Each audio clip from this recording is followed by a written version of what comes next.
Oi, turminha! Tudo bem com vocês? Sextou! Sextou com S de saudade. Ninguém merece, né? Na sexta-feira ouvir a prof. Sandra cantando com essa belíssima voz. Mas é verdadeira, tá? Sextou com S de saudade dos meus pequenininhos. Bora lá para mais uma aula de History. E hoje não se esqueçam da nossa aula de filosofia ao vivo e também aula de arte com a Prof. Elis, tá bom? Bora lá então! Hoje vamos falar sobre infância no passado e no presente. Mas antes disso, é óbvio que nós faremos a correção da aula passada. Vamos lá? Então, na aula passada nós falamos sobre o direito dos idosos, né? O Estatuto do Idoso. Aqui a prof deixou essa página porque nós tínhamos atividade aqui da entrevista, né? Deixa eu pegar a apontadora laser aqui, ó. Nós tínhamos atividade da entrevista, né? Onde vocês deveriam entrevistar o idoso, preencher no caderno e mandar para a prof. Ok? Eu tenho alguns aluninhos que ainda não mandaram essa atividade aqui, ó, da entrevista. Tá bom? Então, gente, por favor, mandem hoje para a prof, beleza? Lá na página 27, nós temos ali uma atividade para pintar de verde os quadrinhos das informações verdadeiras. Então, a prof trouxe para fazer junto com vocês, tá bom? Então, vamos lá. Deixa a prof pegar aqui a cor verde. E marca texto. Então, olha lá, pessoal. Todas as pessoas do mundo são iguais em direitos. Contudo, são diferentes em outros aspectos, como cultura, etnia e história de vida. Verdadeiro, né, gente? Todos nós temos os mesmos direitos e deveres. Ah, mas amarelo não dá, né, prof? Pinte de verde, a prof joga um amarelão ali, bem bonito. Vou jogar o verde por cima. Ó, tá? Então, verdadeiro. Somente os idosos com dificuldades de locomoção têm direito a vagas reservadas de estacionamento. Falso, gente! É garantido por lei essa vaga reservada aí de estacionamento aos idosos, tá bom? Para assegurar o exercício da cidadania para toda a população brasileira, foram criados estatutos como o do idoso e das pessoas com deficiência. Ok, verdadeiro, gente, isso mesmo, tá? Para assegurar aí o exercício da cidadania. Então, verdadeiro. Muito bem. Os familiares não têm responsabilidade de cuidar dos parentes idosos. Claro que é falso, nós vimos aí nas aulas, na aula anterior, que é bem o contrário, né? Eles têm responsabilidade, sim, em cuidar dos idosos. As pessoas com deficiência têm o direito de serem incluídas na sociedade sem sofrer discriminações e preconceitos. Verdadeiro, né? É um direito dessas pessoas, né?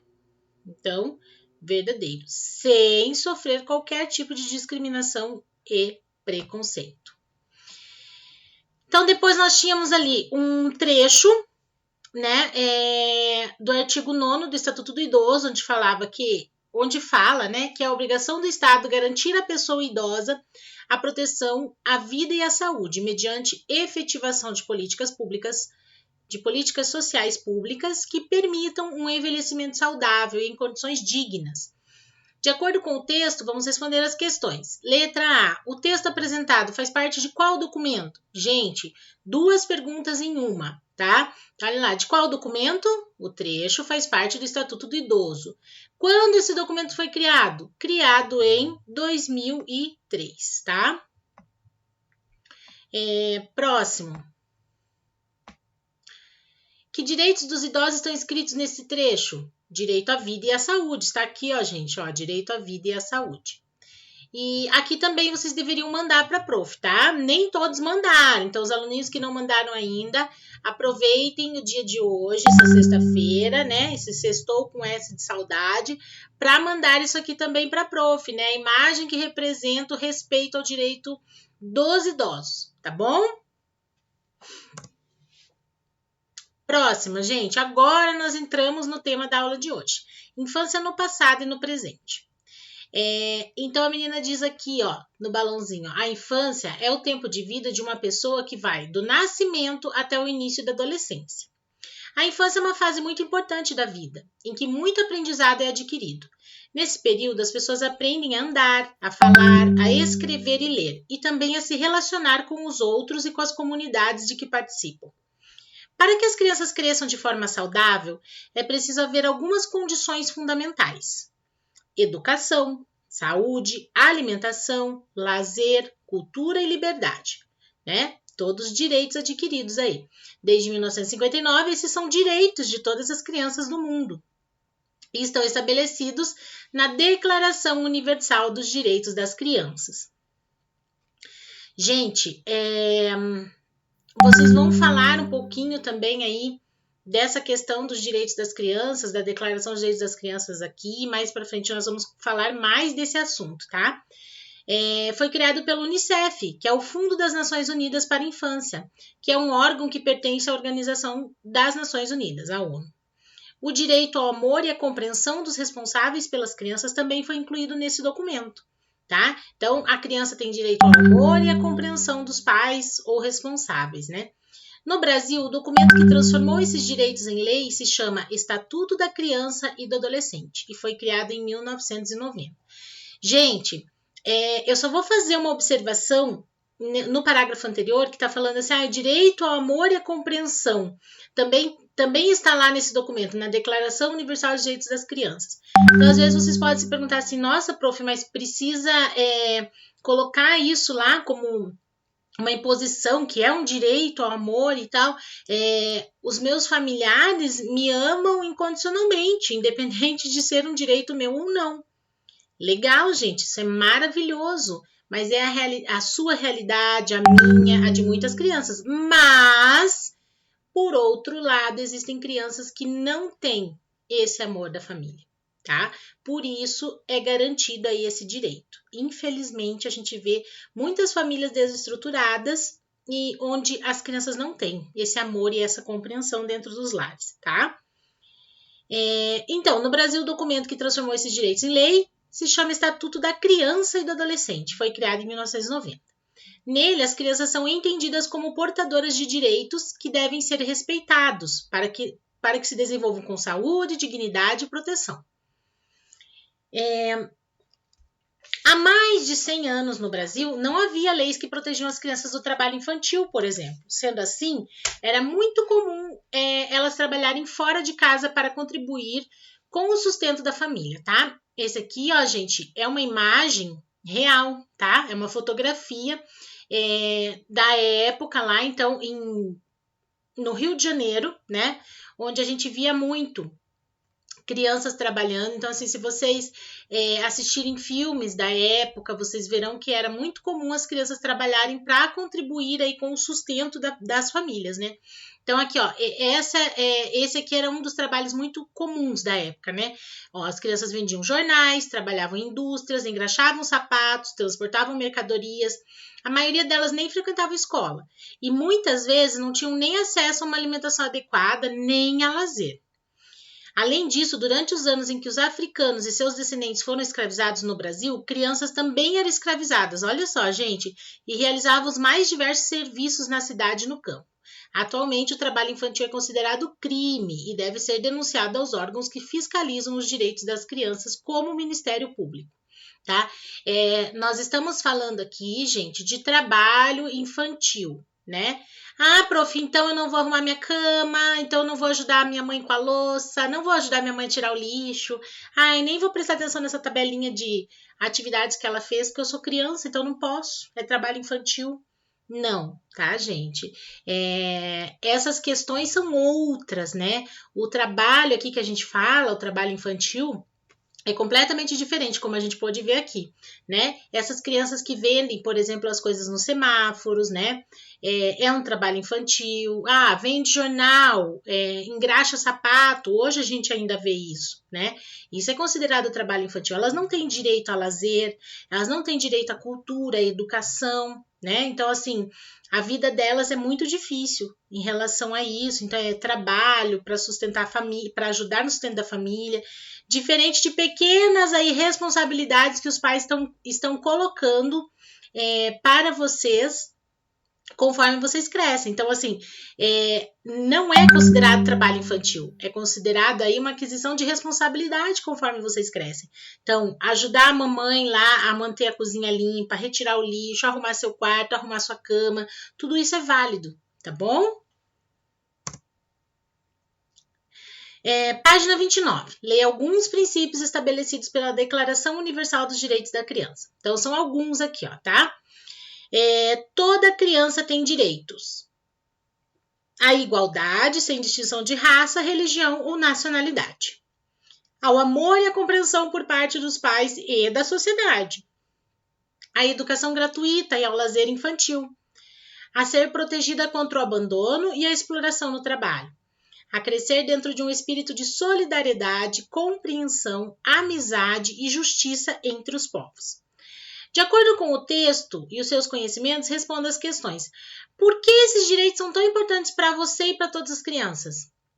Leiam, releiam, pensem assim muito na essência do que vocês estão lendo, sabe? Assim, as crianças têm direito à igualdade, né? São todas iguais, não podemos fazer distinção de raça, religião, nacionalidade. Elas têm direito ao amor por parte dos pais, da sociedade, né? Pensem assim, reflitam sobre cada um desses direitos que estão expostos aqui nessa página para responder aqui, tá? Com todo o coração, por que esses direitos são importantes para você e para todas as outras crianças. Letra B, escreva exemplos de como esses princípios são colocados em prática no cotidiano das crianças. Então, aqui você viu, né, alguns direitos e aqui você vai colocar aí exemplos de como isso é colocado em prática, alguns desses direitos, tá? Use as palavras do quadro e no caderno escreva um resumo sobre os direitos das crianças e dos adolescentes. Então, vocês vão usar essas palavras aqui, ó, vida, dignidade, alimentação, educação e lazer. E vão escrever no caderno um resuminho sobre os direitos das crianças e dos adolescentes, usando essas palavras também, tá bom?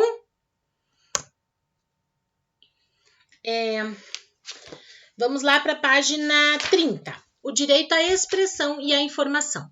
A liberdade de pensamento e de expressão são direitos humanos importantes em um país democrático, né? Aquele país que segue o princípio da igualdade entre todos os cidadãos. Ter esses direitos garantidos significa que as pessoas podem pensar e expressar suas opiniões livremente e ainda ter acesso às informações que quiserem sem qualquer proibição.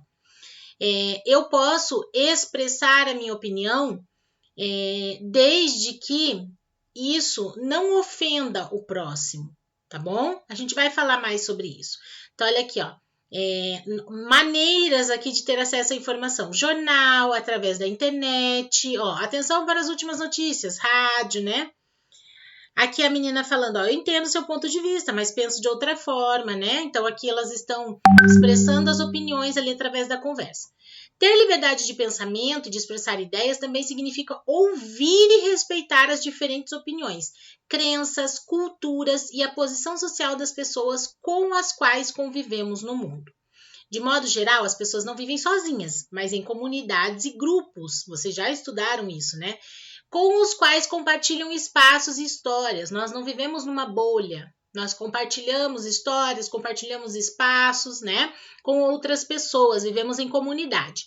Pensar no outro e no que é justo para todos e respeitar os diversos pontos de vista é uma atitude cidadã. Na ilustração, há a representação de pessoas exercendo o direito à liberdade de pensamento, de expressão e de acesso à informação. Muito legal, né, gente?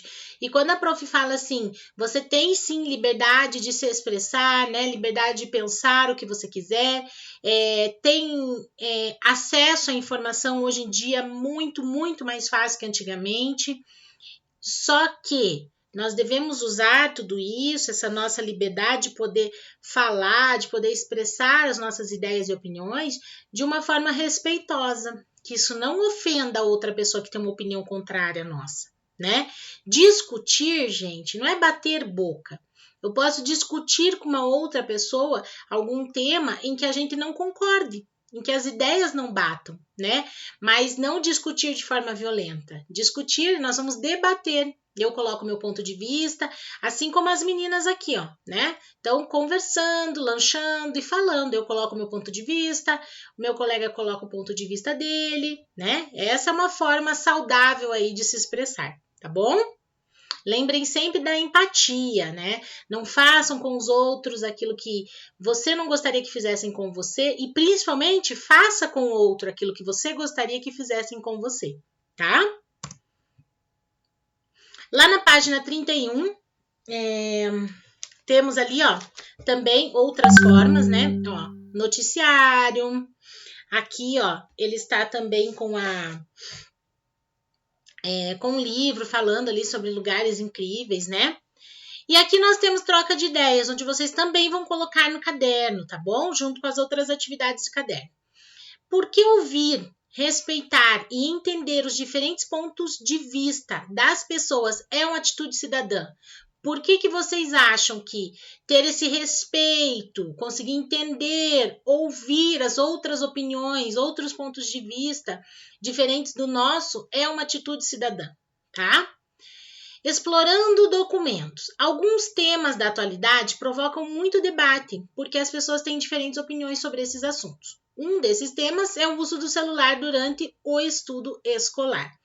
Claro que, gente, hoje em dia muda totalmente o contexto, porque nós não estávamos esperando, né, acontecer isso com esse nosso ano, mas vamos colocar aí para o ano de 2019, por exemplo, né, onde nós tínhamos aí as nossas aulas presenciais e essa história do uso do celular em sala de aula sempre foi muito debatido, né? Então, assim, as pessoas têm pontos de vista diferentes em relação a isso, tá? Então, ali, ó, eles estão colocando, conheça os diferentes pontos de vista sobre esse tema e analise a foto. Então, olha lá, fonte 1.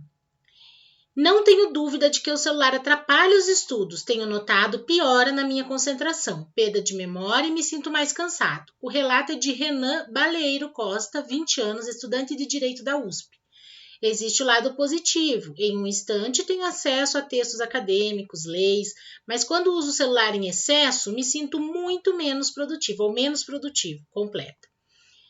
Outra fonte já diz, com acesso à internet, os dispositivos móveis, né, aparelhos, equipamentos, se transformam em janelas para todo tipo de informação. Textos, imagens, videoaulas, testes, jogos, objetos digitais de aprendizagem, museus virtuais e outros. Com tantos recursos, o celular pode ser usado para tornar os alunos ativos na busca por conhecimento, ao mesmo tempo em que deixa as aulas mais divertidas e dinâmicas. Na turminha do 5º ano, a prof. Sandra já usava as tecnologias dentro da sala de aula, tá? O celular, por várias vezes,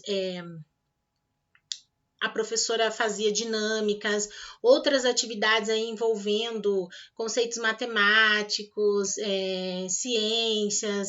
Então, assim, sempre fez parte do planejamento aí das aulas da prof. Sandra.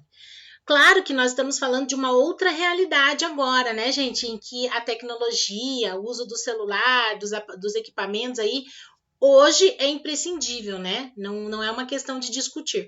O que a gente poderia discutir hoje é o limite do uso, né, dos equipamentos. Então, por quantas horas essa criança deveria ficar ali assistindo uma aula ou jogando, né? Isso aí seria uma outra discussão. Então, lá na página 32, ali, ó, nós temos daí a fonte. Na verdade, são todas da página 32, fonte 1, fonte 2 e fonte 3, aqui, ó. De acordo com a leitura das fontes, responda às questões, olha. Que posicionamentos são apresentados sobre o uso do celular durante o estudo escolar, né? O que foi colocado ali como posição sobre o uso do celular durante o estudo? Letra B. Entreviste um adulto da sua família sobre o que ele pensa do uso do celular nos estudos. No caderno ou em uma folha à parte, registre o nome, a idade da pessoa entrevistada e também a opinião dela. Gente, isso é na página 33 já, tá? É no caderno mesmo, tá bom? No próprio caderno. Letra C. Você é a favor ou contra o uso do celular durante os estudos? Escreva uma justificativa para a sua opinião e conte a sua resposta aos colegas. Claro que vocês vão colocar agora com uma outra visão. O que vocês podem fazer nessa questão? Pensar nas aulas presenciais, tá? Nas aulas presenciais, se a gente não tivesse esse momento de pandemia, como seria, né? Você seria a favor ou contra, tá? Outros olhares. O povo indígena Paracanã, que vive no estado do Pará, resolve problemas cotidianos realizando uma reunião chamada Tecataua. Essa reunião é realizada somente pelos homens, durante a noite e em local distante das moradias. Na Tecataua, os chefes conversam com os demais membros da aldeia sobre as necessidades do grupo e os acontecimentos do dia. Eles também contam histórias de seus ancestrais e seus mitos. Quais são as diferenças entre o modo como os indígenas Paracanã debatem e resolvem questões do cotidiano, quer dizer, do dia a dia, e o modo como você e sua família resolvem isso? Então, aqui nós estamos colocando a cultura indígena, né? Desse povo específico, o Paracanã. Então, eles resolvem dessa forma aí as questões do dia a dia. E vocês, na casa de vocês, como são resolvidas essas questões do dia a dia? E daí, partindo desse princípio, que você já sabe como são resolvidas aí as questões do dia a dia, né, desse povo indígena, você vai ter a visão de como são resolvidas as questões na sua casa e você vai responder aí quais são as diferenças, tá? Entre o modo de como esses indígenas resolvem e a família de vocês resolve. Tá bom, gente? Por hoje é só. Não se esqueçam que hoje nós temos a nossa aula de filosofia, nossa aula ao vivo, tá bom? Excepcionalmente essa semana, excepcionalmente hoje, a nossa aula ao vivo não será às 3h30, será às 14h. Por quê? Porque depois nós temos um evento muito legal no YouTube, um evento da Conquista, feito especialmente para vocês, crianças, tá bom? Que começa às 15 horas e eu tô louca para assistir. E quero todos vocês lá, tá bom? Com a Prof. Sandra, para curtir aí esse especial de Dia das Crianças que a Conquista preparou pra gente, tá? Então, até daqui a pouco. Um beijo, fiquem com Deus, tá?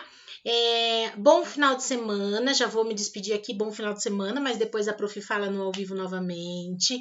Curtam o final de semana, aproveitem a família de vocês, descansem bastante, porque segunda, ó, temos trabalho, tá bom? E a Prof tá com muita saudade. Sextou com S de uma saudade enorme. Tá?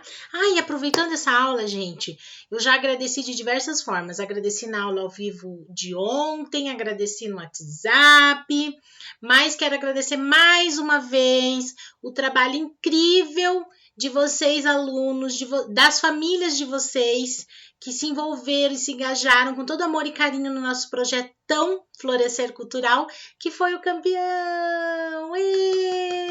Nós somos campeões do concurso Professor que Conquista, tá bom? Como a prof sempre diz, eu não consigo fazer nada sem vocês, tá bom? Ó, somos uma equipe, sempre juntos, tá? Beijo, beijo. Fiquem com Deus e até a próxima aula. Tchau!